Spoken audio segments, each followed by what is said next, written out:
Hey people, this is XIII and welcome back to my Let's Play of Final Fantasy XIII. In the last part, we dumped Snow, because apparently he wanted to stay and help Sarah.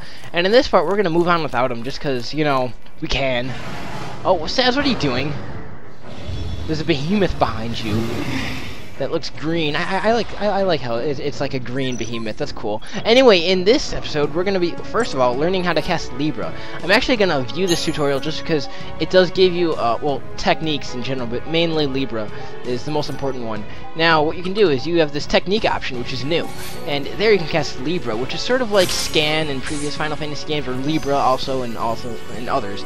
And basically what that does is now if you press R1, you can, let me get through this. Now you have, like, more information. Like, if you look on the side there by the vulnerabilities, that's just a hard word to say.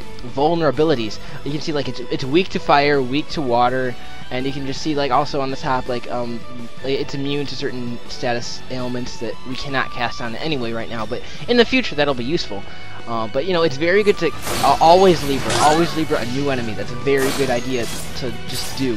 Just because, actually, there is a trophy for fully Libraing 100 enemies. And now, there's actually a lot of hidden mechanics behind Libra in general in this game. Like, I mean, it's nothing you really need to know. Let me switch to Tricaster here. But, like, every time you kill an enemy, it, like, gains, like, 10 points of Libra or something like that. I don't really like, I read up on it once, and it's kind of, you know, interesting how it calculates it. But, like, there's a set, like, amount of Libra points, we'll call it that. And when each enemy has a different amount of Libra points that it needs to be Libra'd completely. Like, right now, we staggered it. That does add a little more, but nothing here, I don't think. But, like, see, right now, if you look at the common drop and the rare drop, those are still question marked, because we don't know that yet. And we probably won't until we kill it. But if we kill it, which we will, then we'll actually know some more the next time we fight this kind of behemoth here.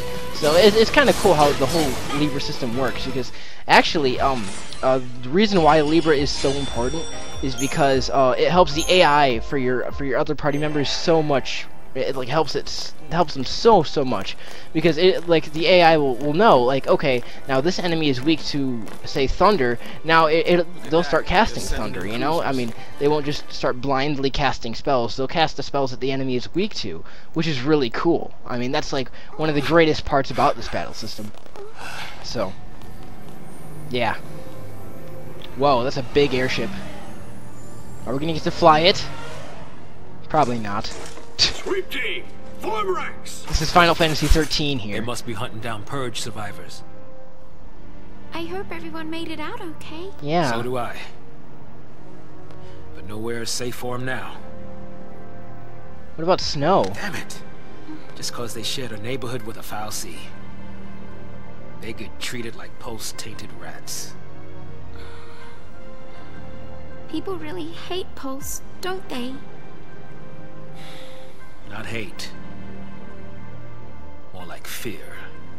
Tens of millions of people, all scared of Pulse boogeymen. Yeah, I guess you're right. They'd be shaking in their beds every night if they knew that Lassie like us were around. But they purged that entire town. It's crazy, I know. But the Sanctum Foul Sea did nothing to stop it. Up until now, Eden's always stepped in to correct their errors in judgment. Eden is this foul sea that basically governs over Cocoon, if you Guess didn't know. humans aren't worth the effort. Figure they'll let us just kill each other off. Lassie are not human. Listen, you, that's enough.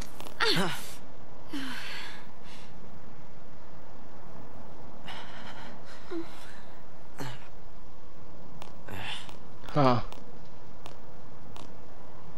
We're still alive. That's something. That's true. We're still kicking. What? Where is it? Whoa. I don't know. What's going on? That's a lot of airships there.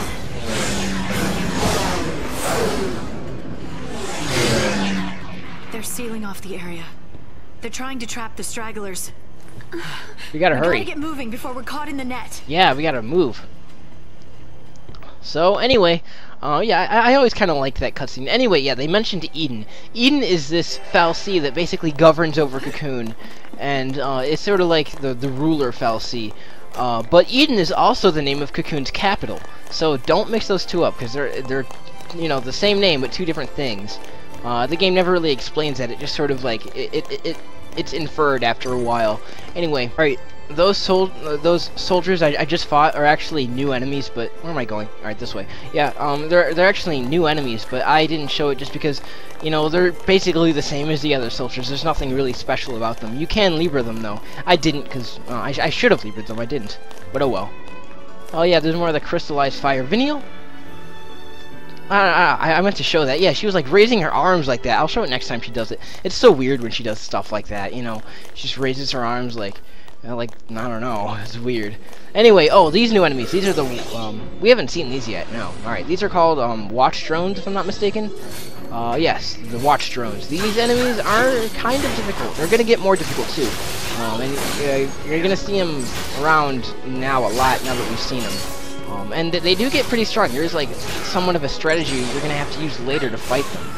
But right now you can sort of just, actually I should probably go Libra one. Because right now if you look, we know nothing except from, we killed one enemy, so we know a little bit, like it's weak to thunder there.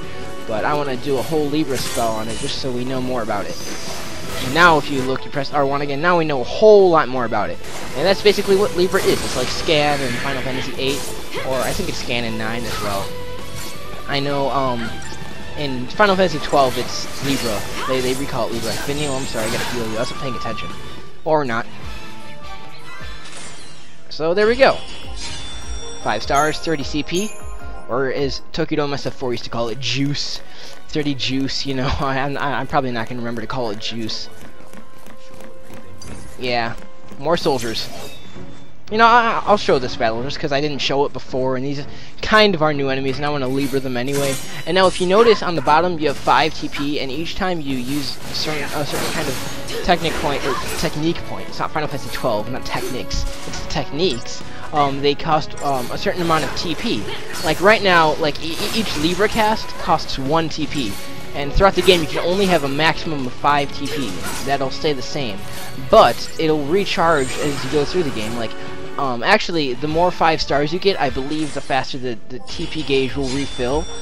See, the TP gauge is now almost at 4 again. It's still at 3, but it's almost at 4. It's right under Lightning's health there. So that's one thing to watch out for. And there is a certain shroud called the Ether Saw, kind of replacing ethers in this game, I guess. Because there is no MP, so they call it the Ether Saw. And oh, bouncy lightning, and that completely refills your TP gauge. But I tend to try and not use them unless I really have to, because they're really rare and you can't buy them ever. So you can only find them in treasure chests as you go throughout the game. And usually the ether cells tend to appear right before a boss, so that's sort of like a signifier too that you're coming up on a boss soon. Anyways, you go up here, you find some components. Yeah, 2 flasks of paraffin oil. Yeah, I guess not, Saz. And over here, we get 50 gil. So, you know, more gil. How high is this thing? I don't think I'm gonna make it. Oh, I'm jumping in sync with Venial. That's so cool. Yeah, I guess they do. Anyway, go over here really fast. This is I missed this the first playthrough. There's a little alcove here with a treasure chest here. I think it's just more components. 3 links. Oh, insulated cabling isn't that bad. Once we do get to upgrading and stuff. Yeah. So, you know, it all helps. Anyway, over here we have a motorcycle, I guess we're fighting. Oh, I got a preemptive strike on that, too. Yeah, if you can get a preemptive strike, you know, that's good. I'm gonna kill the watch drone first, just because I have a rule of thumb when in RPGs, always kill the minions before the main boss. You know, don't listen to boss, they're saying, fear not their numbers. Yeah. Take down the leaders and the others will follow. I remember he says that in Final Fantasy XII. Anyway, now this bike here is a bit of a challenge, not too much. They get really hard later. So, but right now this first one we were fighting is not too bad at all. I'm gonna switch to Tri-Disaster just so we can boost the chain gauge a bit. Not gauge.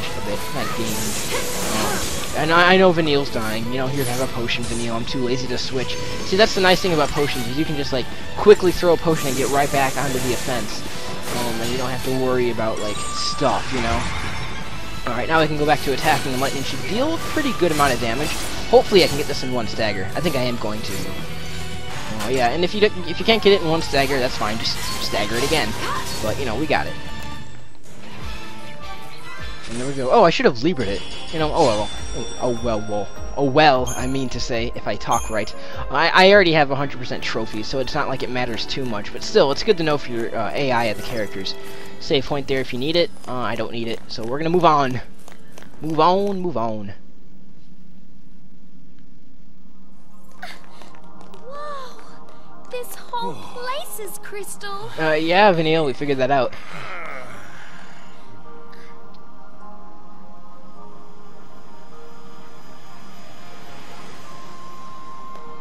I wonder what it'd be like to become a crystal, I mean. You gonna complete your focus? Maybe. If I knew what it was. Yeah, I probably don't want to know. Hey, Lightning. Did Sarah say anything to you about her focus? Nothing. You know what? She probably didn't want to worry you. Yeah. Or she just didn't think she could trust me. Oh. Oh. Lightning, poor Lightning. You know, you feel so sorry for her. Anyway, let me look at the map here. I think, you know what? Let's move on a little bit. You know, just because there hasn't been an episode in a while, I feel kind of bad, so I'm going over a little bit. Yeah, we'll go over. I gotta cut some battles out anyway, so like this one. All right, yeah, that wasn't too bad. Actually, yeah, the watch drones do have this attack that can deal quite a lot of damage. So make sure you just, you know, you stay on top of healing. That's all. Anyway, over here we have 30 gil. You know, not much. How much gil does that put us at now? 1,100 gil. Okay, yeah, save all the gil you can because you're gonna need a lot of it.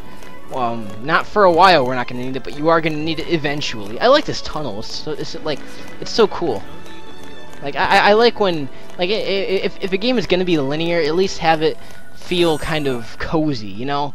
And I like how that little tunnel does it, you know. It's just like it feels more like you're spelunking or something. It's kind of cool. Anyway, over here the Gates of Antiquity, huh? Yeah, this is the next portion of Lake Bresha. This is I guess not encased in crystal here. So yeah, before I'm gonna stop at that save point, but before I do, I want to go up here to find a treasure. Oh, there's a behemoth too. Yeah, just go right here. There's a treasure, and in there I think is some potions. 600 gil. I'm sorry. Well, 600 gil. I'll definitely take that. I think I recognize it from somewhere. You know what? We'll fight you too. Yeah, it's the same kind of behemoth that we fought earlier in this very episode. So yeah, another preemptive strike. I don't think we got a preemptive strike last time. Now, like getting a preemptive strike on a behemoth is awesome because look how fast we're gonna kill this thing. Now it's staggered, and now it's gonna die immensely fast. Just like watch how fast lightning, like 1,000 damage. Look at that. I mean, later on, like there's one behemoth that we'll be able to grind on once we get really far into the game. That's how you're gonna kill it, is by getting a preemptive strike on it and staggering it right away so you can kill it. And otherwise it's like impossible because, well, not impossible, but difficult. Anyway, in the next part we will continue on through Lake Bresha and see if Lightning will feel better, because she seems pretty down that Sarah didn't tell her anything. But yeah, I guess it's nice, a little bit vanilla. It is kind of cool, this area. Anyway, I'm gonna save here and stuff. Goodbye, everybody.